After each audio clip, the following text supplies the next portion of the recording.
Assalomu alaykum O'zbekiston. Men mehribonlarim, men aytamanki O'zbekistonni yuragiga podpisatsiya bo'lganmanman.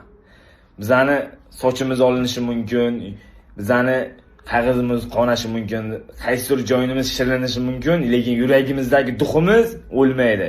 Qachon o'ladi yuragimizdagi duximiz so'nadi, go'rga kirsa so'nadi. Birinchi o'chatga O'zbekiston rahbariyatidan menga juda ham katta rahmat deyman. Menga ishonch bergani uchun, meni qo'llab-quvvatlaganlari uchun hammalariga rahmat deyman. Hali gaplarim ko'p sizlar bilan O'zbekiston hammasini bitta sizlar bilan aytib boraman. Har bitta nima bo'lgan, nima qo'ydi, nima qildi, 3 oy davomiga mendan nima o'tdi, hammasini sizlar bilan gaplashib boraman. Inshaalloh aytaman. Sizlar meni kutdinglar. Meni kutganlar hali chiqib yo'li davom etadi deganlar, men sizlar bilanman. Meni hali chiqmaydi, bo'ldi, ketdi deganlar, men ham sizlar bilanman. Men sizlarni ko'rib, u yuragingizdagi narsani g'ijilda men sizlarni to'g'rilayman.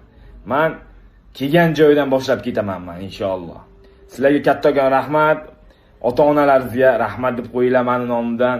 Har bitta O'zbekiston har bitta joyga kirib chiqaman inshaalloh. Salom alaykum qilib meni kutgan ota-onalar, meni kutgan radnoylarimni yonimga gaplashib chiqaman har bittalaringiz bilan. Salom alaykum qilganlar, menga rahmat, tabrik yozayotganlarga har bittasiga yozaman. Juda kattakon rahmat. Kelgan joydan, yana kelgan joydan O'zbekistonni udarlarni ko'rsatamiz. Eng kattasi. Inshaalloh o'zlaringiz ehtiyot qilib, menga bergan podpishkalaringizni yana davom ettirasiz.